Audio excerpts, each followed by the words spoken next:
안녕하세요. 파동연구소입니다. 분석 바로 시작하도록 하겠습니다. 지금 비트코인 계속 상승장을 맞이하고 있죠. 이제 주봉상다가 저는 이번에 이전에 17년도, 18년도부터 해서 쭉 달려오면서 한 번도 겪지 못했는데 이번에 주봉상다를 느껴보면서 와, 확실히 처음 느껴보는 거지만 확실히 일본급 그 이상의 급으로 나올 것 같다. 그래서 17년도 말 18년도 초 고점과 그리고 2021년 4월 고점을 이어봤었을 때 아직까지도 사실 우리가 천장이라서 이게 어디까지 열려 있는지는 사실 정확하게 알 수는 없어요. 그래서 2011년 끼리의 고점을 이었었을 때 돌파 지점은 이미 뚫린 상황이고, 그리고 사실 이 지점은 저는 무조건 뚫을 거라고 생각했어요. 그래서 그 이전에도 비트코인 90K 이상 때는 무조건 갈 것 같다라는 느낌의 뉘앙스로 많이 얘기를 했고, 다만 뭐 꺼드럭거리는 영상이 아니기 때문에 더 여러분들께 좋은 분석과 그리고 조금이라도 좋은 타점을 공유하려고 영상을 찍는 거니까 그런 부분 참고해 주셨으면 좋겠고요. 그래서 어찌 됐던 간에 18년도, 17년도 말 고점과 21년도 4월 고점을 이어봤었을 때는 아직 우리가 충분히 적어도 두세 달 정도 이상까지는 최소 상승장을 겪고, 거기에서 조정 수렴 구간에서도 상승장이 유지가 되면은 알트는 계속 폭발적으로 올라갈 것 같다라는 게 제 의견입니다. 그래서 지금 당장의 이 아래 추세선과 위 추세를 붙여보면은 아직까지 제가 봤을 때 원화로는 2억 근처까지는 아직 충분히 열려있지 않을까 싶어요. 그래서 주봉 프레임으로 봤었을 때는 주봉 상다가 이렇게 열려 있고, 사실 이렇게 주봉 하다가 뭐 걸릴 수는 있겠습니다만 아직 저는 하다에 대한 그런 부분들은 사실 천장은 위로 알 수가 없지만 아래는 0%까지 이제 정해져 있는 구간이다 보니까 하락 다이버전스는 상승 다이버전스에 비해 많은 신뢰를 하기보다는 조금 짧게 먹는 식으로 가는 게 좋을 것 같고, 계속 거듭들여서 말씀드리지만 비트숏 당분간은 특히 알트도 그렇지만은 숏은 진짜 자제하는 게 좋지 않을까. 그래서 내가 진짜 정 숏을 치고 싶다, 차라리 매물대가 많은 이더 숏으로 가는 게 맞지 않을까. 알트의 특징이, 가장 중요한 특징이 크게 수렴을 친 다음에 상방을 뚫고 계속 올라가는 추세이거든요. 그리고 여기가 보통 일봉상 상승 다이버스가 걸린 다음에 여기에서 삼각수렴 패턴을 가지거나 아니면 이 앞고점 라인을 살짝 뚫었다가 ABC 형태 만들고 조정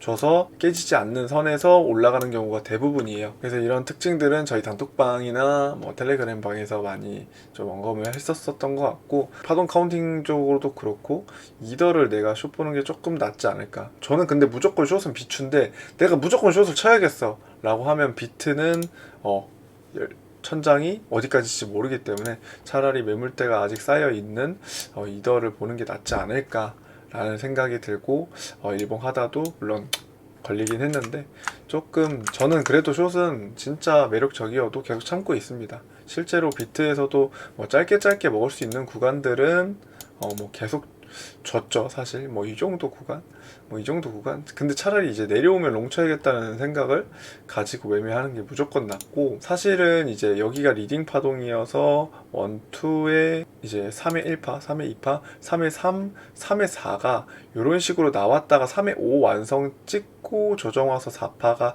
그려진 다음에 마지막 5파가 완성되는 이런 식의 그림을 조금 생각을 하고 있었는데, 아직도 3회 1, 3회 2, 3회 3파가 계속 이어지고 있는 듯한 느낌이 들어요. 왜냐면 이게 사실 여기에서 조정이 조금만 더 왔어도 3회 4, 3회 5파 완성돼서 4파가 완성되겠구나 싶었는데, 어떻게 보면 이게 하단선을 안 깨고 추세를 계속 이어가면 계속 파동이 이어진다라고 저는 생각을 하고 있거든요. 왜냐면 이게 어쨌든 각도는 조금 줄어들 수 있어도 계속 이 하단 부분 라인을 건드리지 않고 계속 올라간다면 추세가 지속되고 있고, 그랬었을 때 다이버전스도 무시하면서 계속 올라가는 거거든요. 그래서 특히 이 상방 그리고 상승장일 때는 다이버전스 너무 의존하지 말라라고 거듭드려 말씀드리고 싶습니다. 그래서 제가 생각했었을 때보다는 조금 더 강한 힘으로 올라가고 있고, 천장이 어딜지는 모르겠지만 명확한 4파 조정이 나왔을 때 그때 조금 숏을 보는 게 좋을 것 같고, 그렇게 해서 4파가 완성된 다음에 5파를 찍고 난다고 생각하는 그 지점에서 숏을 조금 보는 게 좋을 것 같습니다. 왜냐면 그때쯤 되면은 이제 옆집 동네 어르신 지하철 타면은 모두가 코인을 보고 있는 그 시장, 그 인간 지표들이 다 모였었을 때 그때 숏을 봐도 늦지 않은 것 같습니다. 최근에 이제 리플이 꽤나 많은 상승을 보여주면서 이제 뭐 예전에 비하면 17년도, 18년도에 비하면 아직도 많이 모자라지만 조금 얘기가 야 리플 다시 올라가더라 이렇게 얘기가 나왔었고, 그리고 단톡방에서 미리 말씀을 좀 드렸지만 요 영상에서도 한 번 더 언급드리자면 지금 센박이나 이제 디센 같은 녀석들이 이제 올라오고 있어요. 사실 근데 예전 그 고점에 비해서는 사실 턱없이 부족하긴 한데 막 하루에 30%, 뭐 60%, 뭐 70% 이렇게 올라가고 있거든요. 그래서 이런 비슷한 차트들을 좀 많이 보면 될 것 같아요. 앞에서도 말씀드렸지만 상승 다이버스 걸렸고 수렴을 친 상태에서, 또는 여기가 ABC로 올라간 상태에서 조정을 주되 이 아래 더블 바텀을 깨지지 않는 상태에서 올라간 것들, 그리고 여기서 한 가지 더 특징을 보자면 이런 것들은 약간 원투원투의 느낌이 나죠. 원투원투 3파동으로 올라가는 느낌. 여기서도 일봉하다 걸릴 것 같지만 추세가 이어지면서 걸리지 않고 3파로 쭉 올라가는 그런 느낌들의 코인들을 좀 보면 될 것 같고, 그래서 약간 이런 특징들은 사실 거의 다 출발을 해서 약간 늦은 것 같고, 출발하기 전이나 아직 가능성 있는 것들에 대해서 조금 살펴보면은 제 생각에는 이제 점을 깨지 않고 뭔가 원투원투 형태로 나와 있는데 조정을 좀 받고 이제 이런 것들이 조정 좀 받다가 또 쏠 수 있는, 아직 출발하기 전에 이런 것들은 사실 지금 들어가기엔 좀 그렇죠. 너무 많이 올라간 코인들이라 사실 이런 무지성 상승장에는 덜 올라간 것들은 웬만하면 먹는데, 이미 올라간 것들을 타면은 물릴 가능성이 꽤나 높다. 물론 무지성 상승장에서는 이런 것도 사실 물리면 몇 번의 탈출 기회를 줄 때도 있지만, 이게 두 가지로 나뉘죠. 쭉 올라가서 형태를 유지하면서 올라가고 내려가고 조정을 하는 게 있고, 그렇지 않고 슈팅 개념으로 이제 세력들이 딱 먹고 빠지는, 이렇게 슈팅제로 딱 찍었다가 그날 바로 빠지는 이런 형태의 코인들, 이런 형태의 코인들이면 좀 곤란하죠. 대표적인 코인이라고 생각하면 저는 아르고 같은 녀석의 코인이거든요. 이렇게 피대침 같은 거 계속 만드는 세력들이 계속 주가 먹고 빠지고 장난을 많이 치는 물량들을 계속 작업하는 이런 코인이 대표적이라 생각하기 때문에 이렇게 쏠 것 같은, 아르고도 사실 지금 되게 차트 느낌은 되게 좋아요. 근데 이런 느낌들은 내가 지정가로 익절가를 정해놓는 게 좋습니다. 왜냐하면 피르침 꽂고 내려가기 때문에 이런 특징도 같이 보면 좋을 것 같고, 세타 토큰 같은 녀석들, 아직 좀 덜 간 녀석들 좀 보면 될 것 같고, 이게 정확하게 내가 얼마에 들어가라 라고 말하기에는 사실 그건 리딩방이나 다름이 없기 때문에 그런 부분들은 좀 자제하도록 하고, 그리고 조금 펀디 요 녀석도 원투원투 느낌이 나기도 하고, 사실 일봉을 하다가 걸리는 듯 하지만 계속 깨고 상승이 이뤄지면은 계속 올라갈 거거든요. 여기도 일봉 상승 다이버스 걸렸다가 수렴치고 올라가는 녀석이거든요.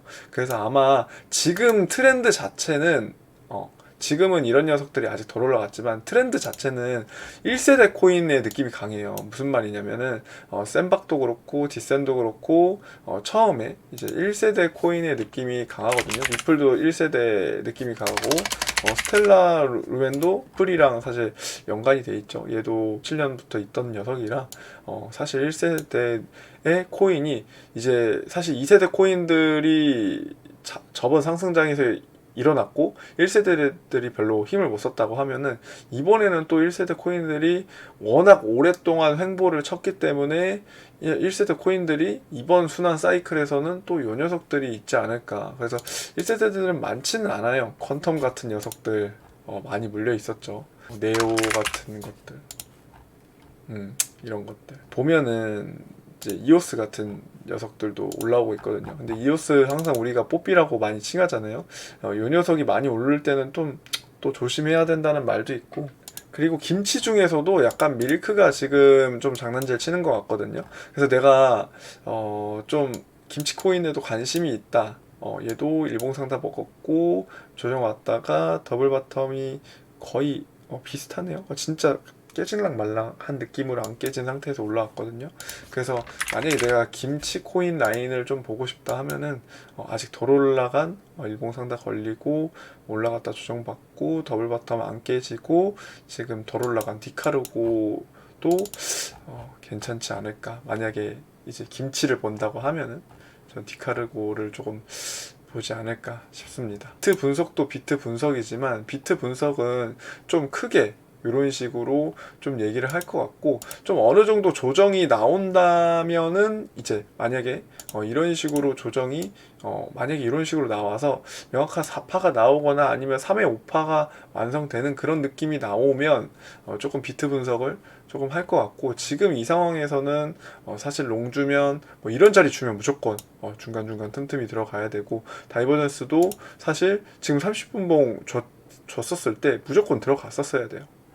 조금 레버리지 낮추더라도 이럴 때는 러프하게 손절 잡으면서 내가 여기까지 손절 잡더라도 진짜 러프하게 이럴 때는 뭐 2배 정도 들어가도 들어가 볼 법하고, 고점을 뚫었었을 때 불타는 방식으로 좀 가는 게 좋지 않을까라는 생각을 많이 하고 있습니다. 일단 오늘은 알트 위주로 또 말씀을 드렸고, 다음 방송에도 아마 웬만하면 알트 위주로 말씀드릴 것 같습니다. 시청해 주셔서 감사합니다.